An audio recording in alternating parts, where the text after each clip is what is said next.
नाम धर्मेंद्र शुक्ला है और मैं आपका अपने YouTube चैनल सरकारी जाम अकेडमी में एक बार पुनः स्वागत करता हूँ। हम पढ़ रहे थे एंडोक्राइन सिस्टम और एंडोक्राइन सिस्टम में आज जो हम पढ़ने वाले हैं वो पढ़ने वाले हैं थायराइड ग्रंथि के बारे में। तो थायराइड ग्रंथि के बारे में बात करते हैं। देखिए, अगर हम इसके परिचय की बात करें तो थायराइड ग्रंथि क्या है? थायराइड ग्रंथि मानव शरीर की सबसे बड़ी अंतःस्रावी ग्रंथि है। सबसे बड़ी अंतःस्रावी ग्रंथि है। It is the largest endocrine gland of the human body. ध्यान रखिएगा, सबसे बड़ी अंतःस्रावी ग्रंथि, ना कि ग्रंथि। दूसरी चीज अगर हम इसकी बात करें तो यह भ्रूण किसको कहते हैं? जब बच्चा मां के गर्भ में होता है तो उसे कहते हैं भ्रूण। तो भ्रूण में सर्वप्रथम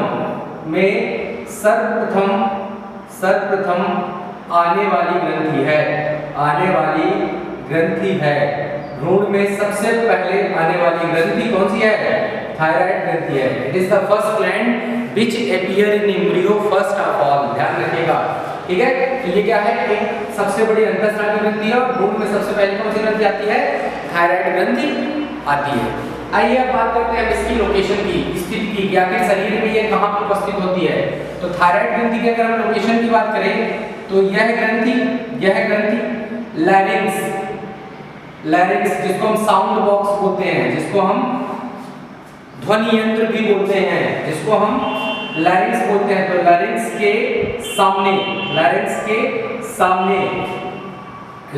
सामने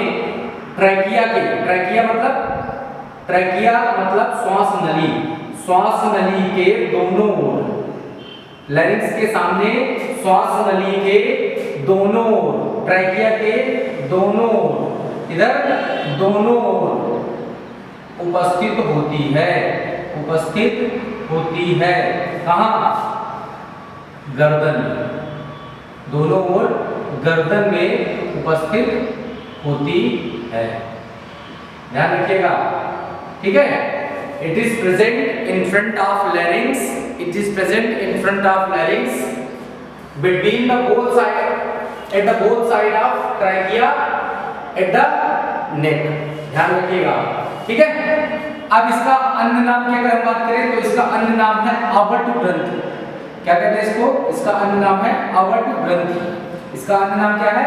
अवट ग्रंथि। और दूसरा नाम इसको बोलते हैं एंडोक्राइन ऑर्केस्ट्रा का पेसमेकर। एंडोक्राइन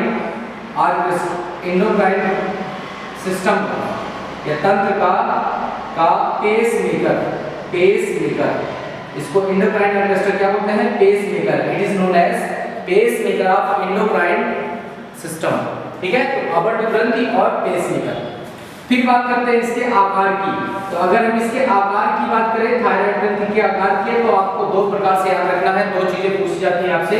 सबसे पहला तो इसका आकार जो होता है अंग्रेजी के H अक्षर के समान, अंग्रेजी के H अक्षर के समान। और दूसरा जो होता है इसका आकार वो होता है तितली के समान, बटरफ्लाई से।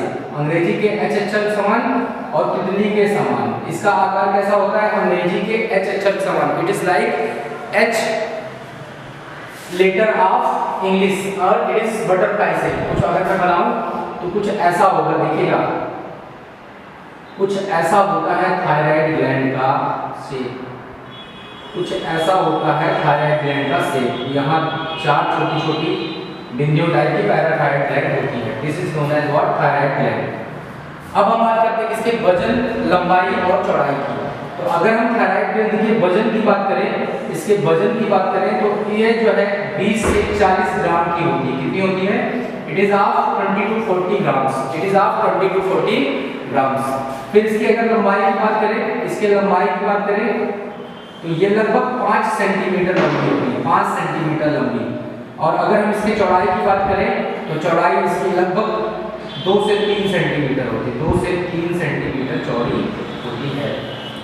ये है वजन, लंबाई और चौड़ाई। अब इसके द्वारा स्रावित हार्मोन की अगर बात की जाए तो इसके द्वारा 3 हार्मोन स्रावित होते हैं। थायराइड ग्रंथि सीक्रेट्स 3 हार्मोन, ठीक है। पहला तो है थायरॉक्सिन हार्मोन। पहले हार्मोन का नाम है थायरॉक्सिन, जिसको हम कभी कभी T4 भी बोलते हैं। क्या बोलते हैं? Tetra iodothyronine, tetra iodothyronine. तीसरा है try iodothyronine, try iodothyronine, try iodo, या इसी का हम बोलते हैं T3। तो थायरॉक्सिन हार्मोन और ट्राई आयोडोथायरोनिन हार्मोन, और तीसरा जो हार्मोन इसके द्वारा रिलीज होता है वो है calcitonin hormone, calcitonin hormone, calcitonin hormone. Thyroid ग्रंथि के द्वारा तीसरा हार्मोन कौन सा रिलीज होता है? Calcitonin hormone, which is also known as thyrocalcitonin hormone, thyrocalcitonin hormone, sometimes is known as thyrocalcitonin hormone, tonin hormone.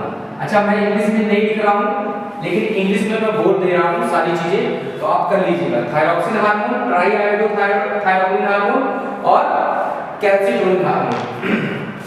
Thyroxine hormone जो है इसको हम एंडोक्राइन सिस्टम का या तंत्र का पेसमेकर भी कहते हैं। ग्रंथि की अगर बात करें, थायराइड ग्रंथि हार्मोन की बात करें तो एंडोक्राइन तंत्र का पेसमेकर किसको कहते हैं? थायरॉक्सिन हार्मोन को कहते हैं। अब हम बात करते हैं इन हार्मोन्स की, थायरॉक्सिन हार्मोन की, ट्राई आयोडोथायरोनिन हार्मोन की और कैल्सीटोनिन हार्मोन की बात करते हैं। इनकी कमी से यानी कि इनके हाइपोसेक्रेशन से और इनकी अधिकता से यानी कि इनके हाइपरसेक्रेशन से कौन कौन से रोग होते हैं उसकी भी बात हम करने वाले हैं। तो आइए बात करते हैं एक एक करके। तो थायरॉक्सिन हार्मोन की अगर हम बात करें तो थायरॉक्सिन हार्मोन जो है ये हमारे शरीर की physical, mental and sexual growth को कंट्रोल करता है। किसको कंट्रोल करता है? ये हमारे शरीर की फिजिकल यानी कि शारीरिक, मेंटल यानी कि मानसिक, मेंटल और सेक्सुअल यानी कि लैंगिक ग्रोथ को कंट्रोल करता है। और अगर इसकी कमी हो जाए तो बच्चा जो है शारीरिक रूप से अक्षम हो जाता है और फिजिकली और मेंटली रिटार्डेड हो जाता है, फिजिकली और मेंटली जो है कमजोर हो जाता है। इसे हम कहते हैं, इस बच्चे को क्या कहते हैं? इस रोग को कहते हैं क्रेटिनिज्म। थायराइड ग्रंथि में थायरॉक्सिन हार्मोन के कम सिक्रीशन से बच्चा जो है फिजिकली और मेंटली क्या हो जाता है? रिटार्डेड हो जाता है, फिजिकली और मेंटली कमजोर हो जाता है, जिसे हम कहते हैं क्रेटिनिज्म। थायरॉक्सिन हार्मोन की अगर हम बात करें, इसकी कमी से एक और रोग होता है जिसको बोलते हैं एक्सोथैल्मिक गाइटर, एक्सोथैल्मिक गाइटर रोग होता है, गाइटर, ठीक है, एक्सोथैल्मिक गाइटर रोग होता है। इसके अलावा अगर हम बात करें तो थायराइड ग्रंथि की थायरॉक्सिन हार्मोन की कमी से एक और रोग होता है जिसको हम बोलते हैं ग्रेव डिजीज। थायरॉक्सिन हार्मोन की कमी से एक और रोग होता है जिसको बोलते हैं क्या? Graves disease. तो ये तीनों ही थायरॉक्सिन हार्मोन की कमी या हाइपोसिक्रीशन ऑफ थायरॉक्सिन हार्मोन से होता है, ठीक है। और अगर हम थायरॉक्सिन हार्मोन की अधिकता या हाइपोसिक्रीशन से बात करें, इसकी हाइपरसिक्रीशन, अधिकता मतलब हाइपरसिक्रीशन, जब कोई हार्मोन कम सीक्रेट हो तो उसे बोलते हैं हाइपोसिक्रीशन, जब कोई हार्मोन कम सीक्रेट हो तो उसको बोलते हैं हाइपोसिक्रीशन, और जब ज्यादा सीक्रेट हो तो उसको बोलते हैं हाइपरसिक्रीशन। बोलते हैं ना ज्यादा हाइपर मत हो, हाइपर मतलब ज्यादा, तो हाइपरसिक्रीशन। तो हाइपरसिक्रीशन से एक रोग होता है मिक्सीडेमा जो रोग होता है थायरॉक्सिन हार्मोन के हाइपरसिक्रीशन से रोग होता है। जिस प्रकार T3 ये थायरॉक्सिन से रोग होता है, सेम उसी प्रकार T3 भी रोग पैदा करता है। जबकि अगर हम कैल्सीटोनिन हार्मोन की बात करें या थायरोकैल्सीटोनिन हार्मोन की बात करें, तो थायरोकैल्सीटोनिन हार्मोन जो है ये क्या करता है? यह हमारे बॉडी में कैल्शियम एवं फॉस्फेट के अमाउंट को रेगुलेट करता है, अमाउंट को नियंत्रित करता है। अर्थात ये जो है ये थायरोकैल्सिटोनिन हमारे ब्लड में बढ़े हुए कैल्शियम के लेवल को क्या करता है, कम करता है, जबकि फास्फेट के लेवल को, जो फास्फेट का लेवल कम है उसको बढ़ाता है। बढ़ाने का काम कौन करता है, थायरोकैल्सिटोनिन करता है। एक चीज और, मैंने अभी आपसे बात की कि थायरॉक्सिन हार्मोन को T3 हार्मोन और ट्राईआयोडोथायरोनिन हार्मोन को T3 हार्मोन कहते हैं, क्योंकि थायरॉक्सिन हार्मोन में 4 आयोडीन होते हैं। कितने होते हैं, 4 आयोडीन मॉलिक्यूल होते हैं, 4 आयोडीन मॉलिक्यूल होते हैं, जबकि ट्राईआयोडोथायरोनिन में 3 आयोडीन मॉलिक्यूल होते हैं। तो अगर हम बात करें तो इस थायरॉक्सिन हार्मोन और ट्राईआयोडोथायरोनिन हार्मोन को बनाने के लिए, इनको बनाने के लिए आयोडीन की आवश्यकता होती है, आयोडीन की आवश्यकता होती है। और अगर हमारे शरीर में, अगर हम अपने डाइट में आयोडीन कम लेते हैं तो हमारे शरीर में आयोडीन की कमी हो जाती है, और आयोडीन की कमी से हमारी जो थायराइड हार्मोन की जो थायराइड जो ग्रंथि है वो अपने आकार में बढ़ना शुरू कर देती है, और आकार में बढ़ना जब शुरू कर देती है तो हमारी जो थायराइड ग्रंथि है वो आकार में बढ़ जाती है, जिसे हम एक रोग कहते हैं, जिसको हम कहते हैं गाइटर रोग कहते हैं, जिसे हम क्या कहते हैं, गाइटर रोग या घेंगा रोग कहते हैं, या इसी को हम गलकंड रोग भी कहते हैं। तो अगर हम बात करें तो हमारे शरीर में आयोडीन की कमी से कौन सा रोग होता है, गाइटर रोग, घेंगा रोग या गलकंड रोग होता है। इससे क्या होता है, जो हमारी थायराइड ग्रंथि होती है वो अपने आकार में बढ़ जाती है, और in order to capture the iodine they increase in their size, ठीक है। तो इससे हमारा क्या होता है, गाइटर रोग होता है। और जब हमारे शरीर में अत्यधिक आयोडीन की कमी हो जाती है, हमारे शरीर में अत्यधिक आयोडीन की कमी हो जाती है, तो आयोडीन की कमी हो जाती है तो यही थायराइड ग्रंथि की जो कोशिकाएं हैं ये क्या होने लगती हैं, ये डेड होने लगती है, जिसे हम बोलते हैं हाशिमोटो रोग। क्या बोलते हैं, हाशिमोटो रोग, हाशिमोटो रोग।